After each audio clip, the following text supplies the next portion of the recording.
Hello, everybody. This is a late podcast. It's overcast, rainy a little bit. I think there's a break in the rain, so I may go out and sell something in a minute or so. As you can see, the name of the podcast involves not just the Steiner Cut updates, but also Batman, Elon Musk, Thomas Edison, and Nikolai Tesla. So we're going to talk about all of them and more. Let's get into it. So I go to screen share. You guys can comment in the chat section if you so wish. But Thomas Edison is considered one of the most famous inventors um, in history. And it's really funny because Thomas Edison invented absolutely nothing. It's really, really one of the fundamentally interesting things. He's gotten credit for inventing the light bulb, but truthfully speaking, he's not the guy who invented the light bulb.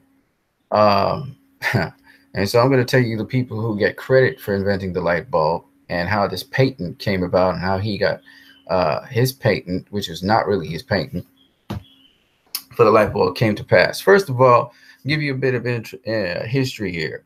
The incandescent lamps, as they were called, were actually under the company of Edison and Swan. Now, to give you guys a particular understanding of this and why it was Edison and Swan, it's because Sir Joseph Wilson Swan was actually the inventor of the electric incandescent light bulb. He's the pioneer in the science of photography. And Thomas Edison was able to basically use his design and tweak it a bit to get a lamp that actually burned a lot longer. Okay, so Thomas Edison did not invent the light bulb. That is a lie. Okay, Sir Joseph Wilson Swan had actually done it the year before, but he's not the only person. Here he is doing the test right there. Thomas Edison was talking about failing and failing over and over again. The truth be told, Thomas Edison was a businessman more than he was an inventor. And we got some more stuff. I'll show you what I'm talking about in a minute. So anyway, Thomas Edison basically got the patent, and he was able to get the patent for light bulbs, and he was the one that kind of generally commercialized it. Another person who was involved in this was a black inventor whose name was Louis Latimer. This black inventor up on top here. Louis Latimer is responsible for the filament that is seen inside of the light bulb, which lights the bulb. And so Louis Latimer put the filament, so that before that, light bulbs were used. If I go to backtrack a little bit, let me just speed through this maybe. Let me speed through this. All right. So if you look here, this light bulb has a filament, but before that, it had a carbon rod. It was like a carbon rod where light came out at the end of it. And so the first set of incandescent lights followed the pattern designed by Joseph Swan. Okay, let me see. Here's Joseph Swan with it, and that's the little light bulb there, and it has the carbon. It was a carbon rod. It came up to carbon rods, and it exchanged across a carbon sort of filament that was in between. So it didn't last very long, but it lit for a certain period of time. And it was Louis Latimer who refined that design and had a filament in the middle, which would cause the bulb to light and stay lit for quite a while. Okay, so Thomas Edison got the credit for it. And you see people putting thief here. And this guy, man, this guy was not an ethical person. Okay, and why we're going to talk about now how Thomas Edison and Nikolai Tesla come into play. It's interesting. Most people do not know about Nikolai Tesla, but the whole world knows about Thomas Edison. I'm going to tell you why. So Nikolai Tesla worked with Thomas Edison. Now, Nikolai Tesla was truly an inventor. Okay, Nikolai Tesla is known for radio waves and the radio broadcasts that we know today. Nikolai Tesla, of course, is known for the motor or the electric motor. Okay, because he was a proponent of AC. And actually, Thomas Edison hired Nikolai Tesla to try and get electric current to move over longer distances. And electric current moves by AC, alternating current, which can go over much longer distances. And Nikolai Tesla created the motors, and it had its alternating current system. And because Thomas Edison did not want to give Nikola Tesla the credit because of this brilliant invention, amongst many other inventions that Nikola Tesla is known for, which is why we even have the modern world today, he decided to sabotage Nikola Tesla's alternating current resource that he was going to be doing. And he started campaigns where he electrocuted animals and, you know, had buildings burned down and so on. This disgusting, nasty guy ran a nasty campaign so that people would buy into his direct current system, which is less far-reaching. And he tried to tarnish Nikola Tesla's career and his reputation. In fact, it's very interesting because a lot of people, up to the day of his death, Nikola Tesla really didn't earn that much money. But you know, guys like the guy who did E = mc squared, Albert Einstein, and so many other great minds acknowledged that Nikola Tesla was way before his time and a brilliant mind. And Nikola Tesla has many, many patents, and it's because he really did invent things. He was a true inventor. Guys like Louis Latimer, like Joseph Schwann, he was a real inventor. Okay, Thomas Edison was a hack. Okay, he was a hack, and he was a nasty, dirty hack. Okay, Nikola Tesla was credited with getting, doing the gramophone or something like that. No, I think it wasn't him. Was it him? I don't know. Somebody was. I think no, that would be Bell. Bell was credited with the telephone and the gramophone. And strangely enough, again, Bell should not have gotten the credit for the telephone or the gramophone. It was actually black people working with Bell that actually found out these discoveries and actually pursued them. It's incredible how much black people actually did it, and these white people get the credit. But this guy was the dirtiest of the low. But however, he was able to market and proliferate himself. He was able to dirty his competition, which in this case was a guy that was working for him, which was Nikola Tesla. And so everybody remembers this guy in history as the greatest inventor ever and most well-known inventor when he invented nothing. Thomas Edison invented nothing. Let me repeat it again. He has invented nothing.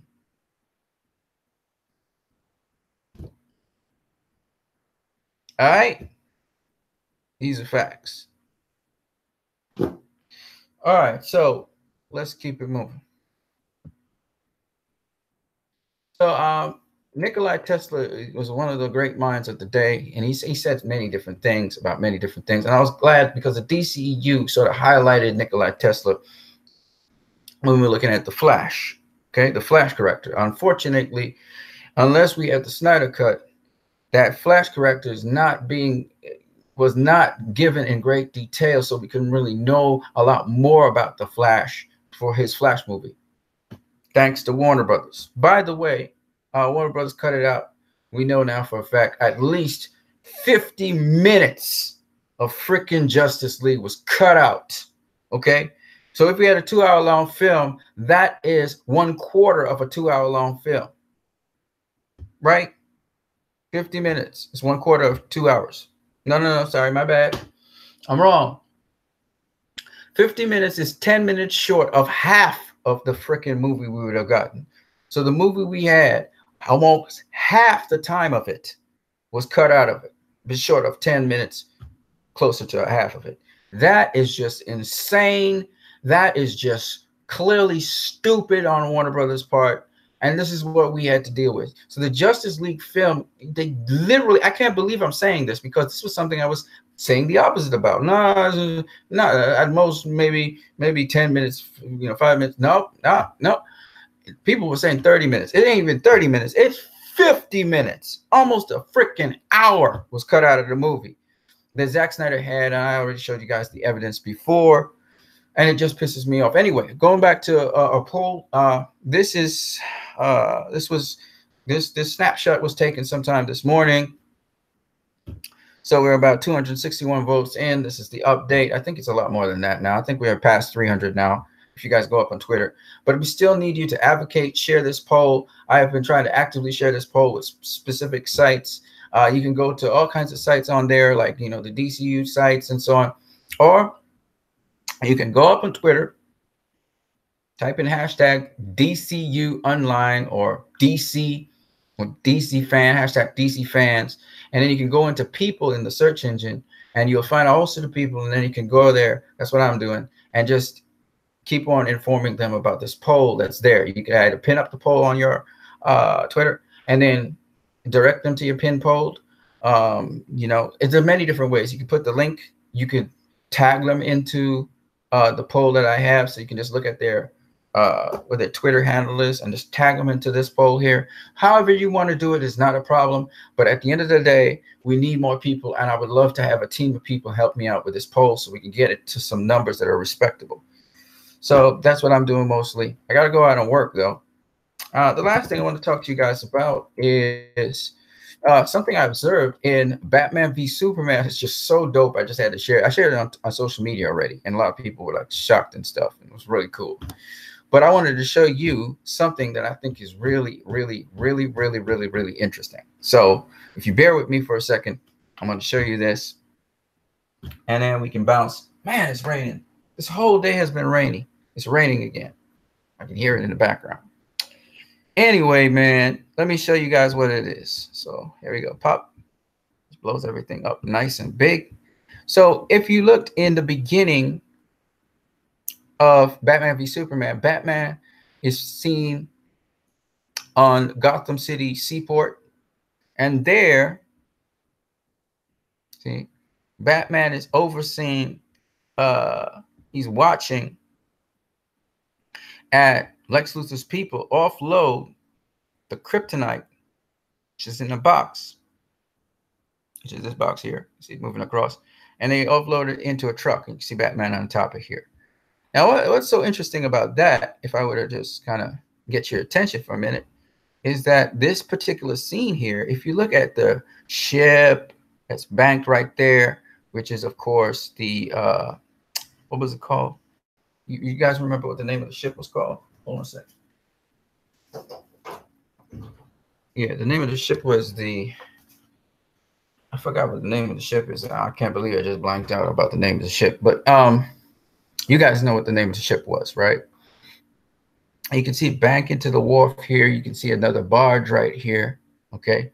You look at the top of this building. Remember the top of this building. I'm just giving you the different landmarks. Look at this particular building and its shape, how it looks. All right. Here's another look at it when I scroll down.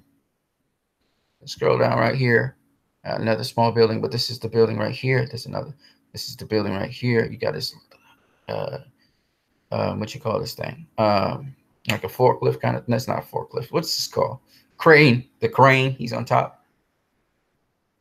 Okay, and you can see a building on the side there. I want you to pay attention to these landmarks because they come back. There's the building on the side there again. All right. So you see those landmarks, right? Check this out. So this is when he was going trying to retrieve the kryptonite, right? Now check this out.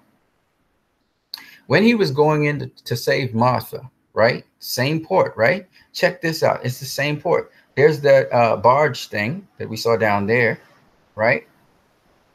Here is the warehouse that you were looking at over here. Hold on. This is the same. This is the top of that warehouse right there. See it? That's the top of that warehouse right there. That's this warehouse right here. Remember this structure? Let me show you. Look at right over here. Look at the structure right there. Remember this building? Well, look at right here. Look at the building right here.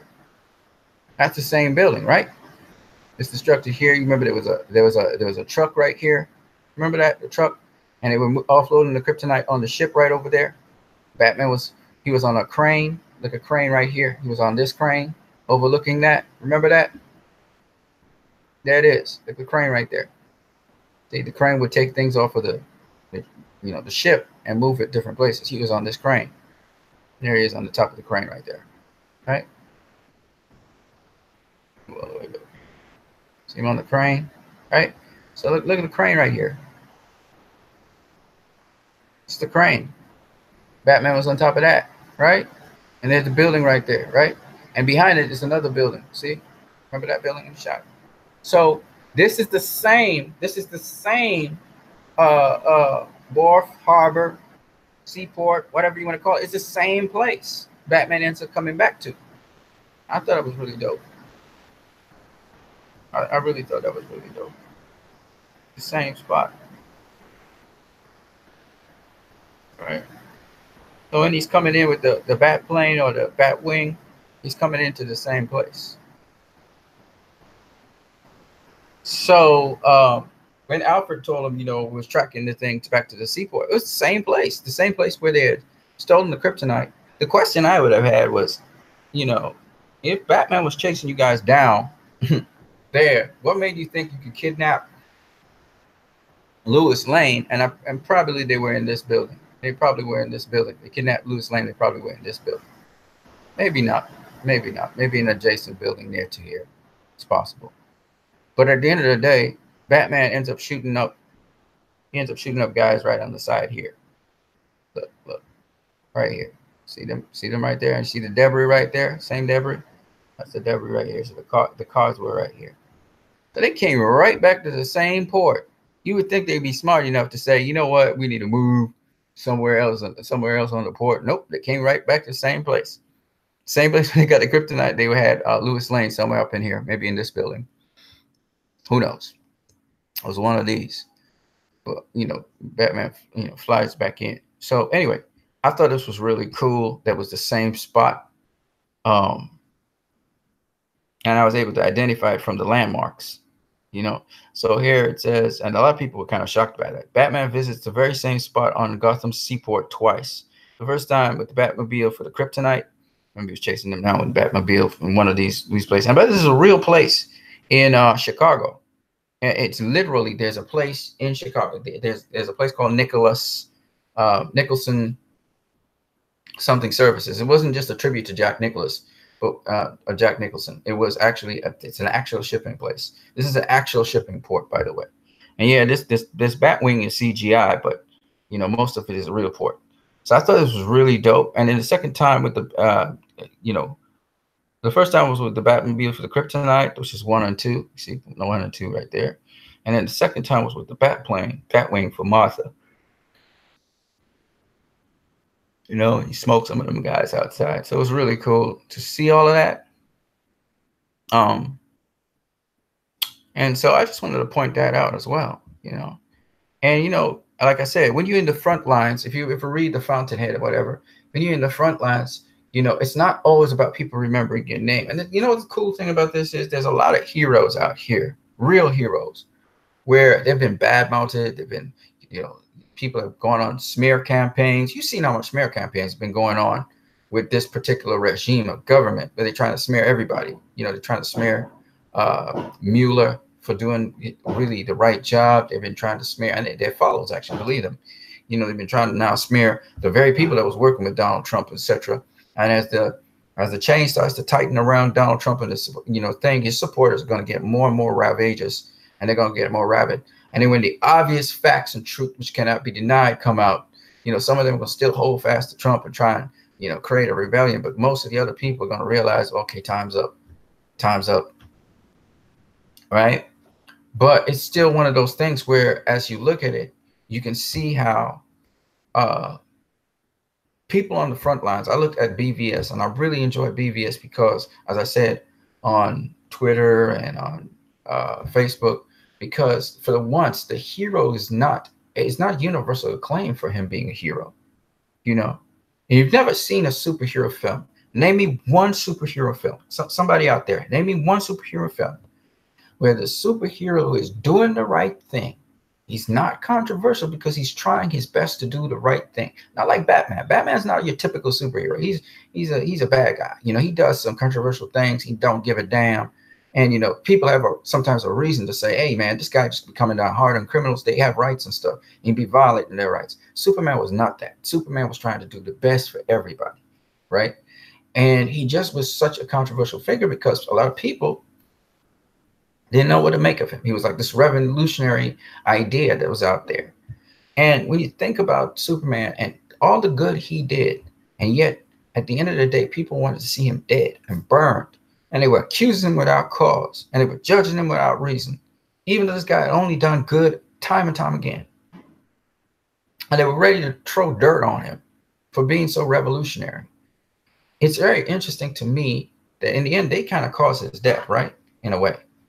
It's interesting to me that when somebody's revolutionary, when they stand out there, when they're very creative, when they're purporting ideas that can empower other people, how people's, the people with power and stuff really realize the system's changing, how they clamp down on them and they try to destroy them. That's why I said, guys, you need to check out The Fountainhead, because I think The Fountainhead is a very good movie for many different reasons.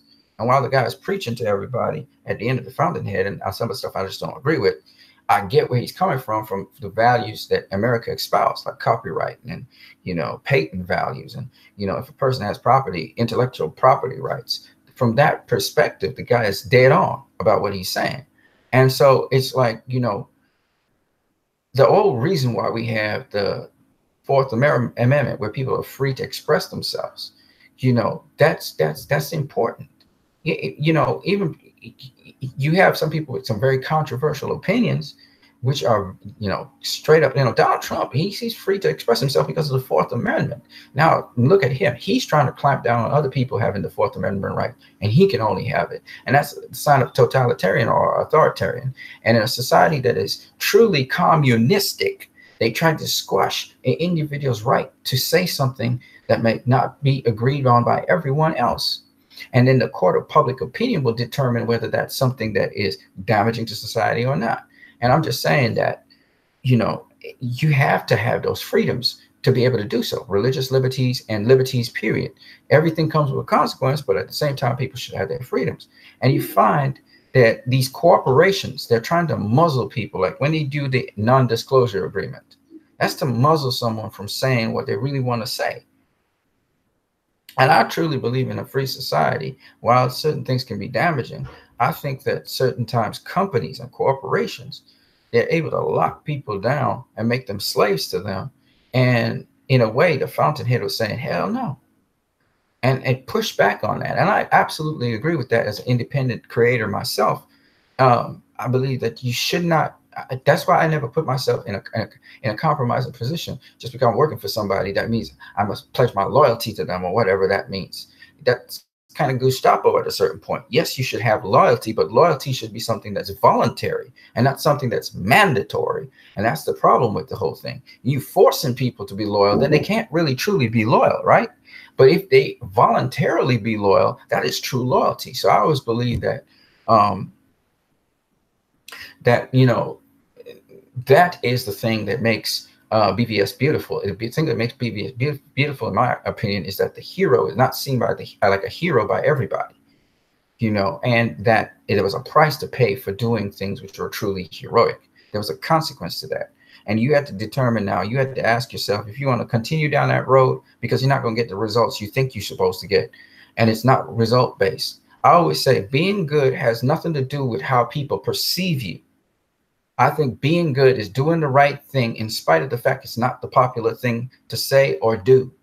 And so there's certain things I say and certain opinions I put out on social media that I don't expect other people to agree with me with, because the political environment and the status quo says something else. So when I talk about homosexuality, for instance, and how I think it's unnatural, and I don't think that that's something that you can validate, a lot of people are saying, in the social climate we have today, you have to be afraid not to say that. I'm not going to be afraid to say that. It's wrong as far as I'm concerned. Morally, ethically, it's wrong. And so these are things I speak on public forums, and I let people know in the public arena, and I'm not going to compromise that, because it's not about the results. It's not about feedback. It's not about what people say to you or what it's about. It is whether you are convicted that it is right or wrong. And these are things we must speak out about in social media, because truth is truth as far as I'm concerned. There's no such thing as perceptive truth.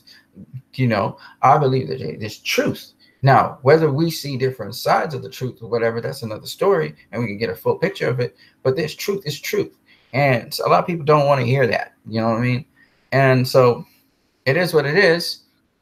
But at the end of the day, I'm still going to speak as freely as I can even with the liberties, even when the liberties are taken. You know what? I'm still speak, because I prefer to die than be in bondage or afraid to say what I need to say.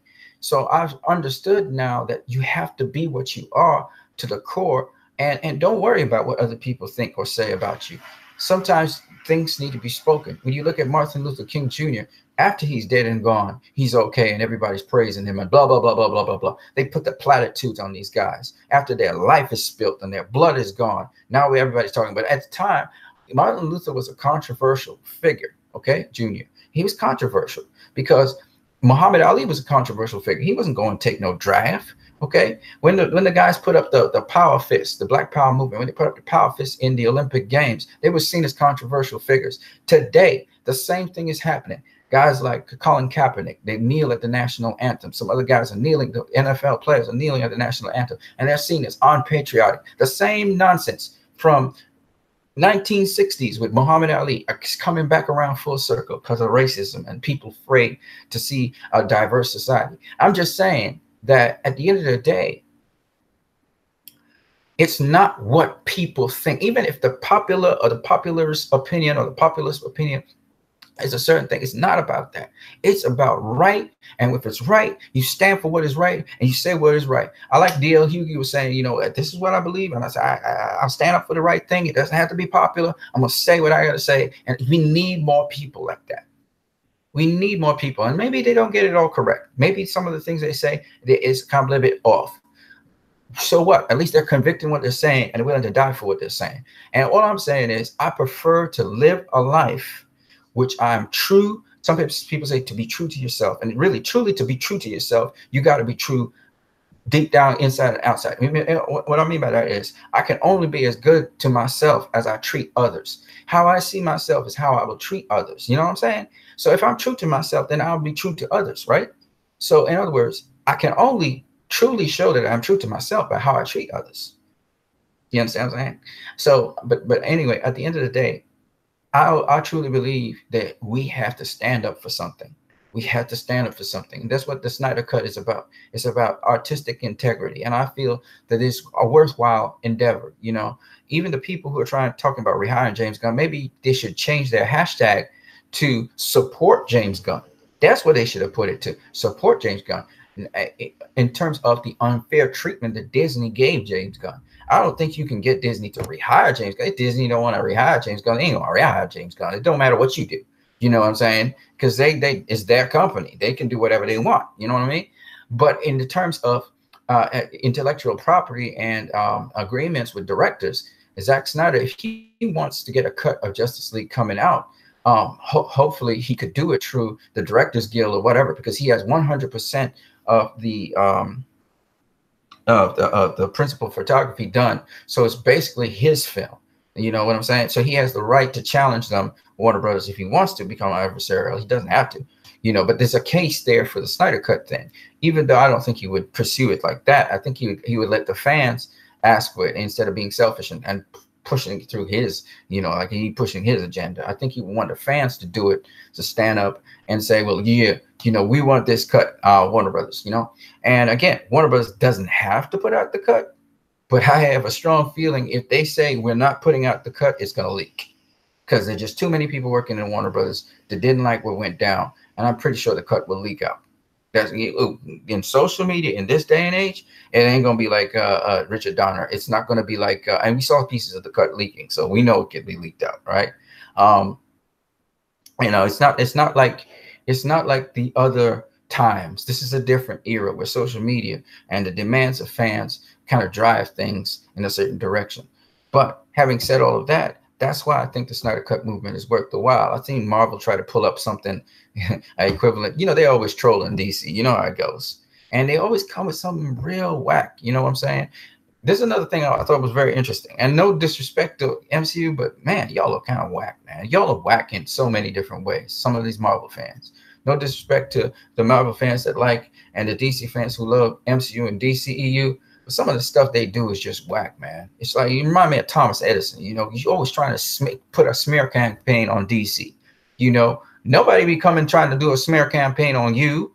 You know what I'm saying? You know, what happened if the DC fans just rise up and really start smearing your MCU, making it look stupid, man? Talking about that, there was some little kids on Twitter who showed how the MCU movies like Infinity War and Civil War, how they was deep trolling them DC films like Batman v Superman. They deep trolled it. Like they stole a lot of ideas from, and they literally did it shot for shot, move for move, but they just couldn't do it as well. And it reminded me of Joss Whedon trying to push a Justice League, and it's the same kind of Marvel kind of approach, and everything's a joke, and everything is, you know, less edgy and less realistic and less refined.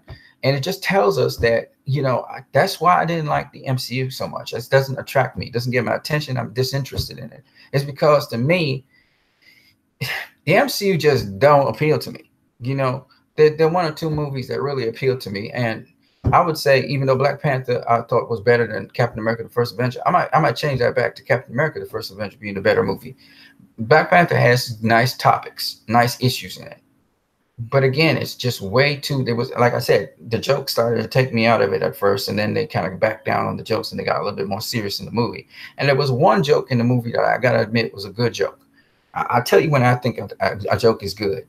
That was when the other king of the territory, they came in, you know, they was looking for asylum and stuff, and then he talked about eating, you know, eating the guy's head or something like that, and he was joking. I actually enjoyed that moment because it literally felt like shit about to go down, you know.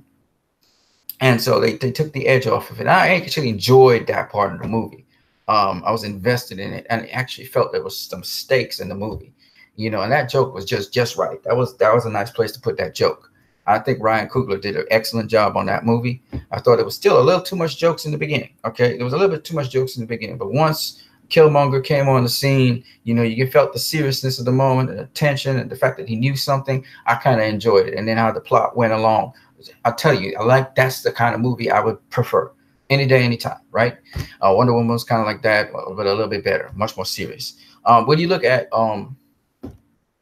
Infinity War, I just don't like it. I don't like Infinity War. I probably never like Infinity War. I don't like any of the other MCU movies that have come out so recently. Okay, because everything was just a freaking joke. Everything, all the movies, just jokes. There's nothing going on. The movie has no tension whatsoever. There's no serious moments in those movies. Like it sucks the life out of the seriousness of those movies. You know what I mean? And so there's nothing there for me. Now, for kids, I'm pretty sure they're gonna enjoy it because kids love anything. You know what I mean? Kids love anything. You put anything in front, they get entertained by anything. Trust me, kids are entertained by anything. All right? Kids are entertained by anything. All right? So it's not about the kids. It's always about, can you give something to the adults? You know, I was listening to another guy, you know, how his criticism of Teen Titans Go animated film. And I'm like, first of all, he probably never seen a Teen Titans Go segment on Cartoon Network, right? He clearly said that. And so he was saying that it was too cute. It was just mainly for kids, but you know, you had to give something for everybody. I'm like, dude, come on now. You can't say that about Teen Titans Go and in the same sentence talk about the MCU. You just can't do that. Because unless you probably have the brain of a child, you know, even if you have a brain of a child, then you should like Teen Titans Go, because every single MCU movie has catered to children. It has some really whack jokes that just don't, like, you roll your eyes at the jokes because the jokes are not funny at all, right? And you know, I just don't like it. And the emotional moments are just overplayed. I just don't like it. I don't like the MCU, right? You can tell. I'm annoyed by it, especially as an adult. So I don't know where they talking about it. It got something for adults. You know, the last really good MCU film besides Black Panther was Winter Soldier. All right, you had a Winter Soldier. Before Winter Soldier, you had Captain America: The First Avenger, and before that, you had the very first Iron Man movie. That's probably the best of the MCU you got there. Okay, everything else, including Civil War, went downhill for me. All right, and you can get carried away by the action scenes, but they ain't nothing to think about in the movies. Nothing at all. Like, it's zip to think about. It's like The Rock from Michael Bay or Bad Boys 2. That's the kind of ride you get, and it's not even as edgy and as bad as those movies. You know, it's corny with some corny lines. The humor, Martin Lawrence in Bad Boys 2 was just like dope. He was off the, you know, he was off the charts. He was funny, right? There's no funny people in the MCU. There's no funny people in the MCU. You know, genuine funny moments where you're like, you start to laugh. There's none of that. So let's just be real. The people who are laughing at the MCU jokes is because they go in and they say, "Oh, I'm going to laugh at this now." They give a gratuitous laugh to it because it's not funny. None of their jokes are funny. You know, well, Thor Ragnarok, there was I think it was two scenes in Thor Ragnarok that cracked me up. It was Loki when he said, "Behold your savior." I loved it. I loved it. It was a funny moment for me. And the other one was when they were prepared. You know, Thor was knocked out and he was prepared to meet the head of that garbage country, garbage world. I can't remember what the name of it is. And the thing was telling them, in 3, 2, 1, prepare to beat the bomb, prepare to beat the bomb, prepare to beat it. That was zany as hell. I loved it. Guardians of the Galaxy 2, of course. One of the funniest moments for me was just watching Baby Grout dance and he's just acting the fool, you know, eating bugs and all kinds of, trying to chase down bugs and rodents and stuff, while in the middle of the whole, these people fighting this big blob of a thing. It's just hilarious to me. All right. And those are kind of things, zany humor, wacky humor, like out there humor. You know, you start to kind of bend it. You start to get edgy on me. Yeah, I'm going to crack up. I'm going to laugh. Okay. I'm going to laugh. Or you catch me off guard with something that, you know, is true and yet so different. I'm going to laugh. All right. But the kind of humor that they got, and the problem with it is they come with a one joke after the next. Boom, boom, boom, boom, boom. So it's not funny. You know what I mean? It's just not funny. You know, and people talk about Deadpool's funny with the meta humor and stuff. I don't like Deadpool. I just don't like it. Every snippet I've seen of Deadpool was not funny for me. There was some surprising moments where people show their powers and stuff, but it ain't funny. Right? It's not funny to me. Like I'll leave it rolling my eyes and stoops, and I'm like, I don't waste my time on this. This is not funny. You know, it's not funny. So that's just not my humor. You know, I can watch comedy. I can watch comedy bits. You know, I can watch people talk. You know, Andrew Dice Clay from the 90s. I watch guys like Kevin Hart. Kevin Hart's not really a funny guy, but he is somewhat funny. I've seen him, and he had some funny moments in movies like I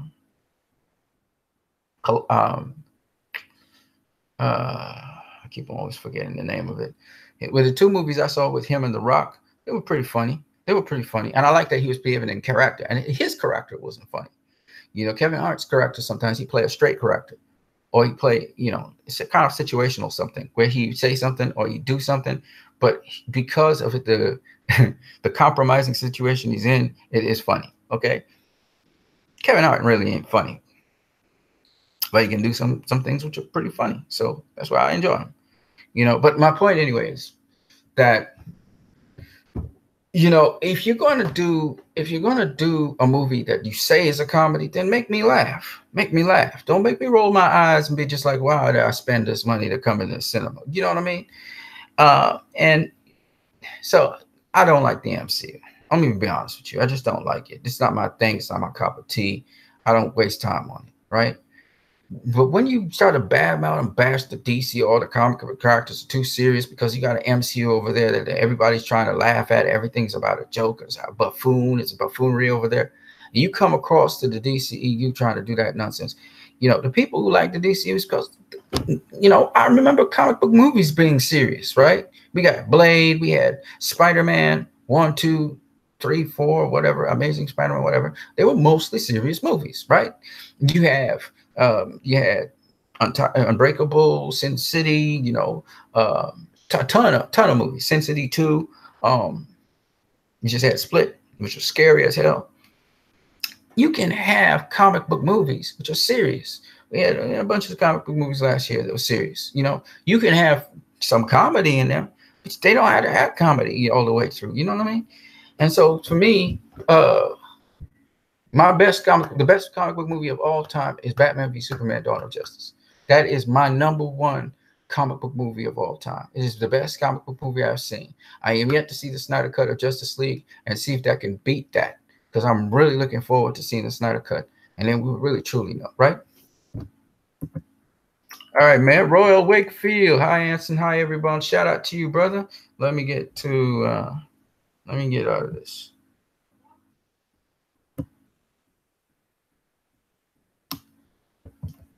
I ain't seen you in a while, Royal Wakefield, by the way.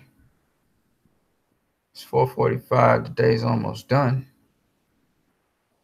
So what's up, Royal Wakefield? Shout out to you, bro. I like that little link that you had given us, man, about the runtime for Justice League. That was awesome. That was really awesome, bro. Royal Wakefield, if you could do me a favor, have you sent out your letter? Have you sent out your letter to one and all? Because you should send out your letter, brother. All right, send out your letter.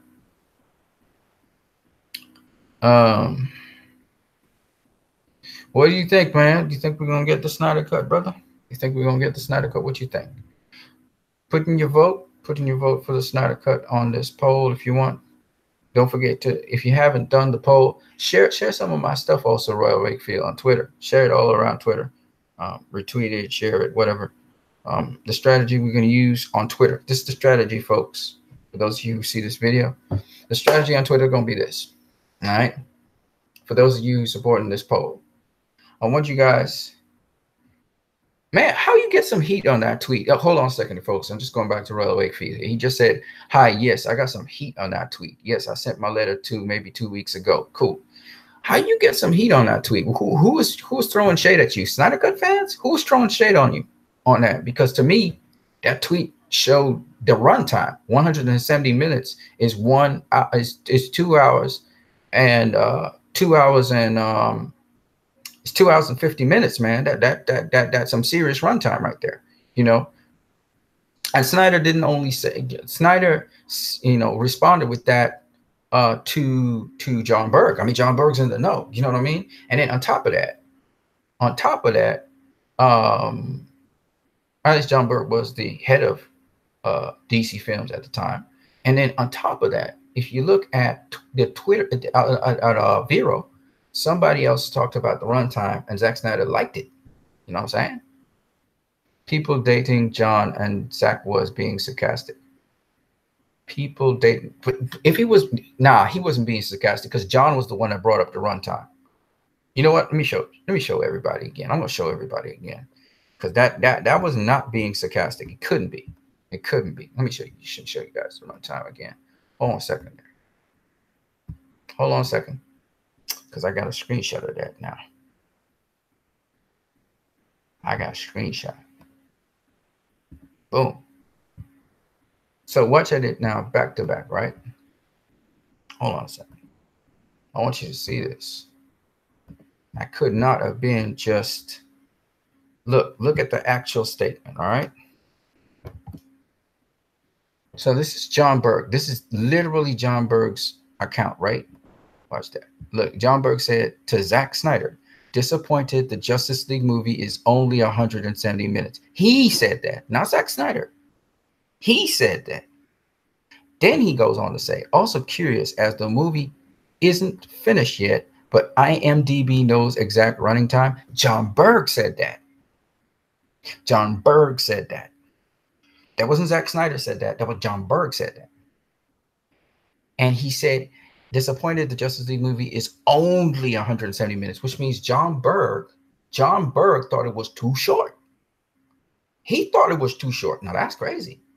How could John Berg think the movie's too short when Warner Bros. Mandate was for it to be even shorter? That's what I don't understand. So is John Berg joking here? Well, the next question is this.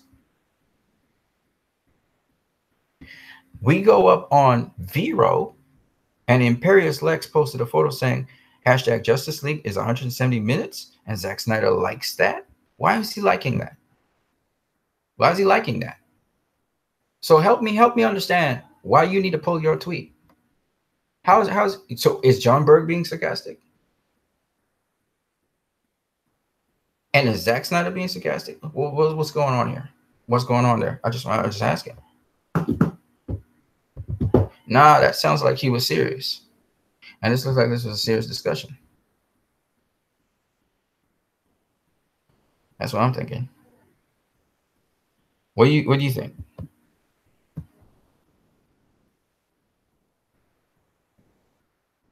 I just brought it up just to see, I'm just bringing it up. So I don't know. What you think? What you think? Hold up. I just retweeted your poll 3 minutes ago. Cool. Thanks, man. Thanks for retweeting it. We'll need to keep it going. Get people to come in and talk about it. Saying, not dating. Sorry. Yeah, people saying John and Zach was being sarcastic. Okay, they're saying they're being sarcastic, but then why Zach would like the tweet on Twitter then? Why is he liking the tweet on Twitter? That's why I want to know. What's up with that? You know what I mean?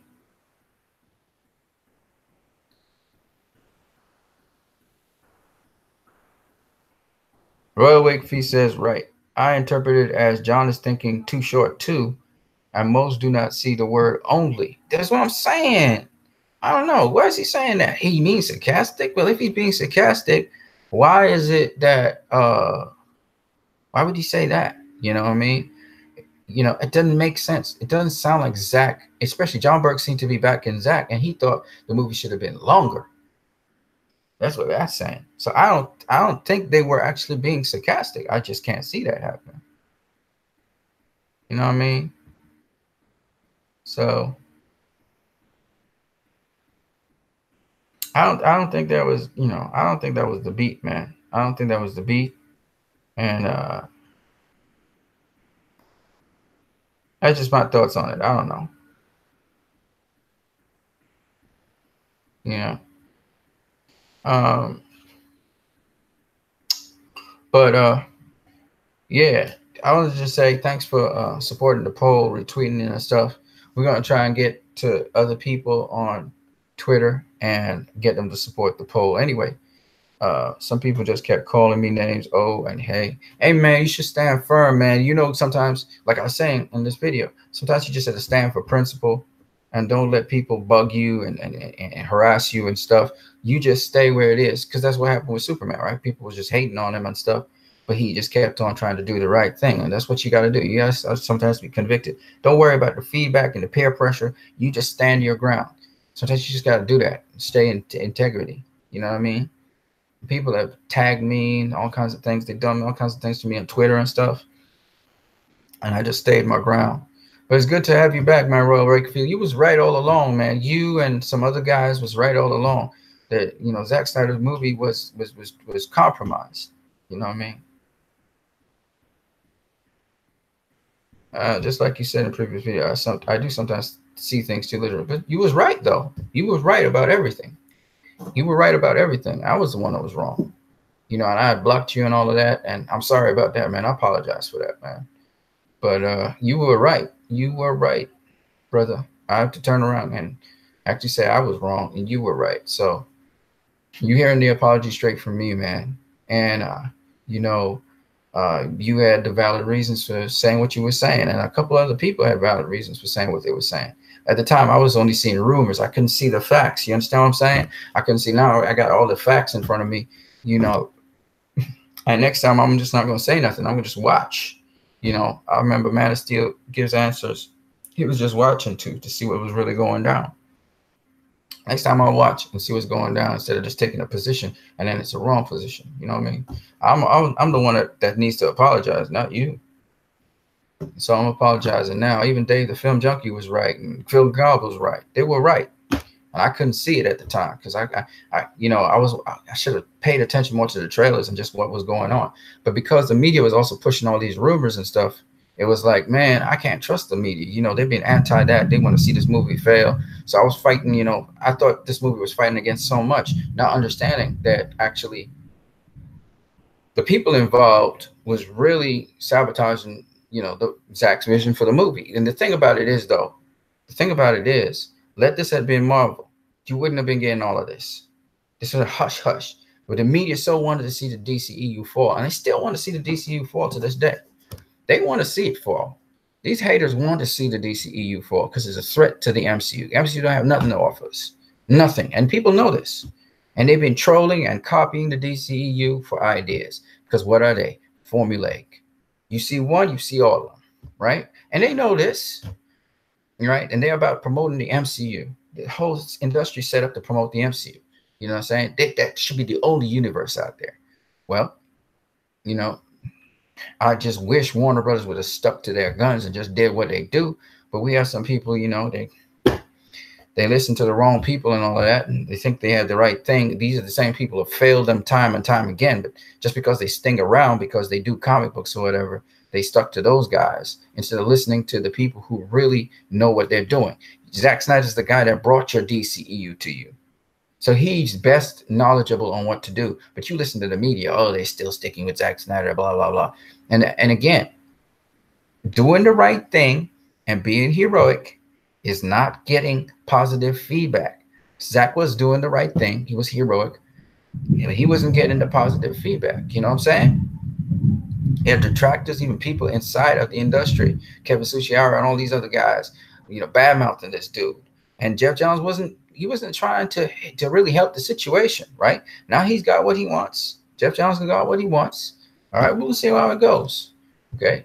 But I don't like that. And people talking about Jeff Johns needs to steer the ship and blah, blah, blah. I listen to them. I listen to the Kevin Smiths. I listen to the Grace Randolphs. I listen to all these people. Oh, Jeff Johns knows how to run the universe. Okay. What you guys forget was Jeff Johns was the guy behind the Green Lantern film. Jeff Johns was the guy behind Superman Returns. Okay. Look how those two things turn out. Jeff Johns is the guy to run the universe, right? Not Zack Snyder, right? The guy who actually got Superman to work, right? Okay. We'll see. You know what I'm saying? We'll see. You know what I'm saying? Oh, that is okay. I was still watching you anyway. Like your analyst videos. Yeah, man. I'm sorry, though. I apologize for that, bro. I apologize. I want to just say, I'm wrong. And when I'm wrong, I admit I'm wrong. I don't go down the road just be fighting people down. And you see me fighting down something because I'm passionate about it.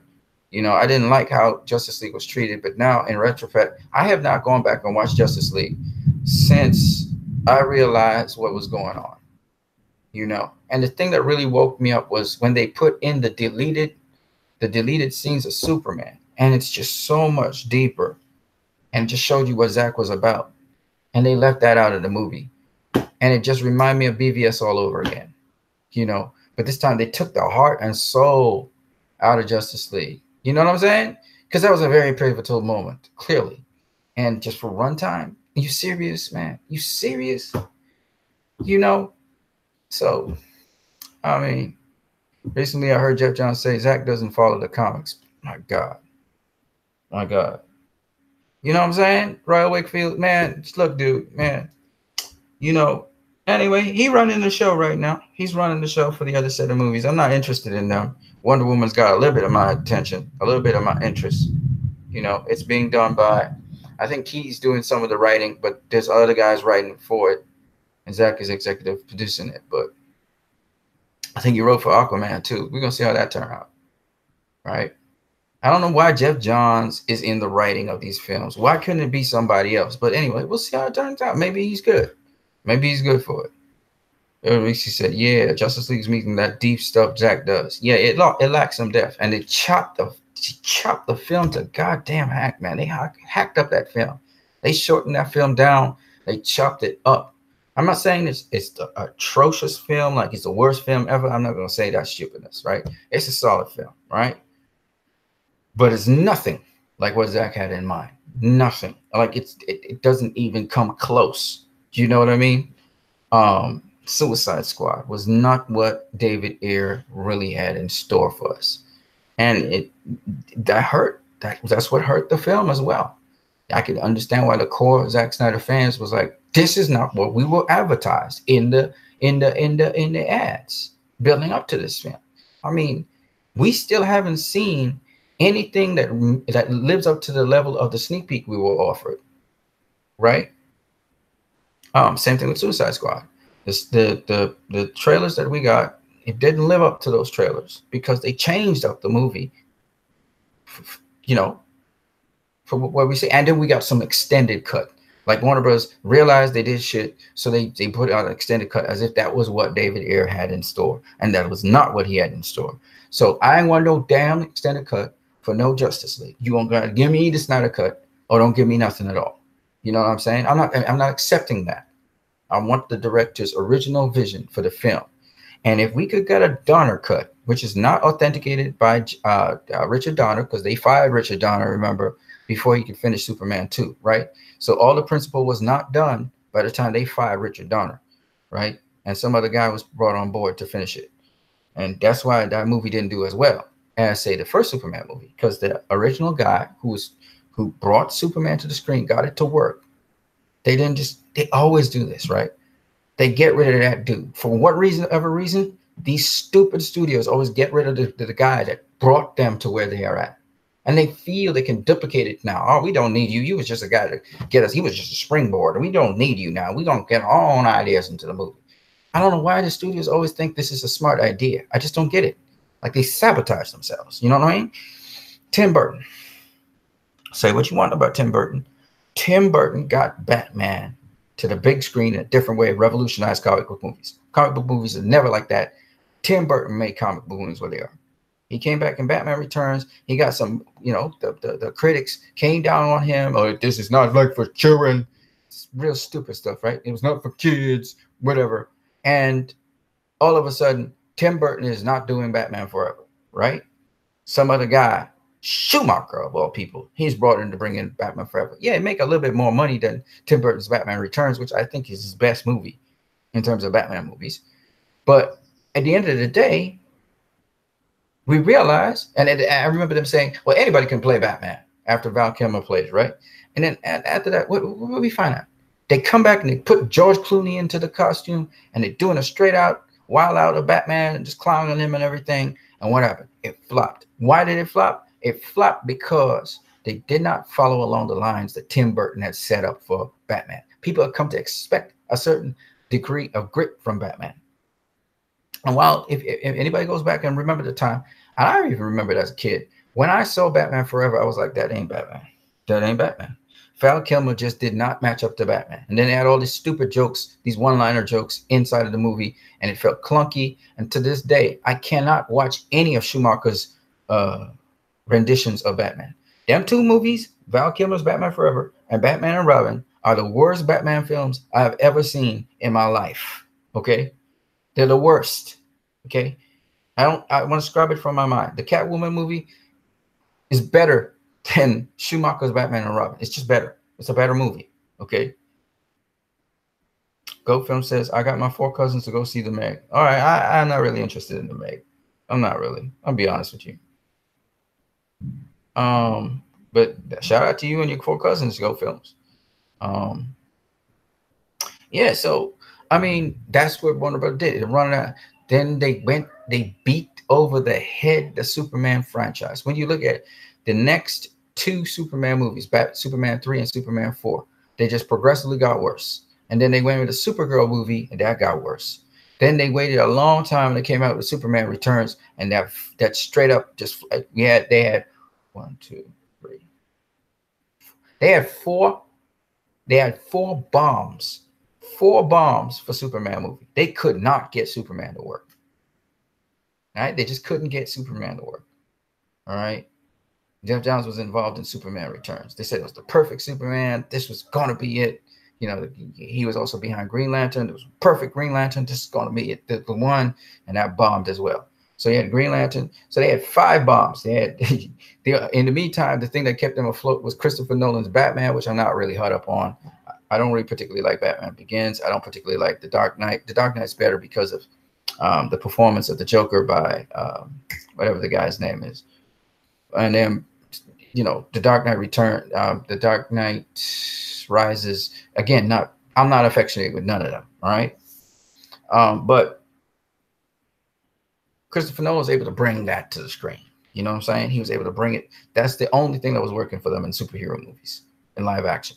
And so when Zack Snyder came on the scene with Man of Steel, which I wasn't interested in Man of Steel until the trailer where he was talking to Lois Lane and he said, "This is not an S, this is hope."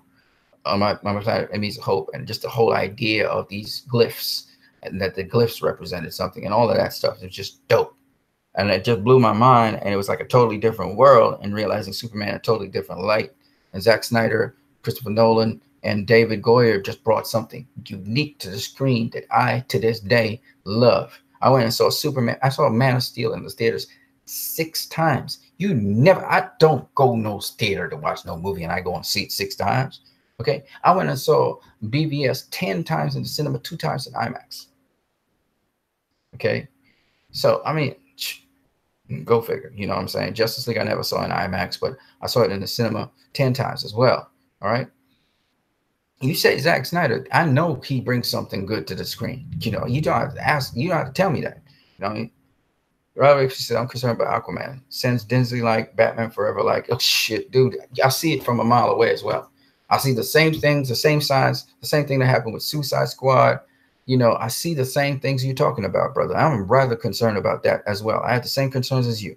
Go Film says, I love Man of Steel. Yeah. Well, everybody does. I mean, anybody who really, you know, respects good films and good art, they're going to love Man of Steel because it's just a totally different perspective and angle on Superman. You know, so you obviously will love it.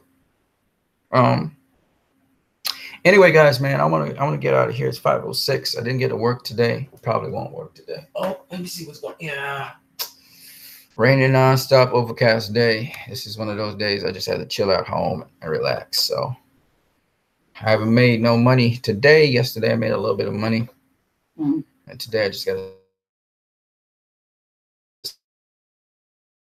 was home, and they just came back here. So I'm gonna check out fam, see what's going on with my family, and hopefully we can get something going. There's another some guys was asking me about donations. You can't donate anymore on YouTube. You used to be you could inbox me, but we ain't got no there's no connection for inbox anymore. Anyway, I gotta go. So guys, have a good one. Blessings. I'm out of here.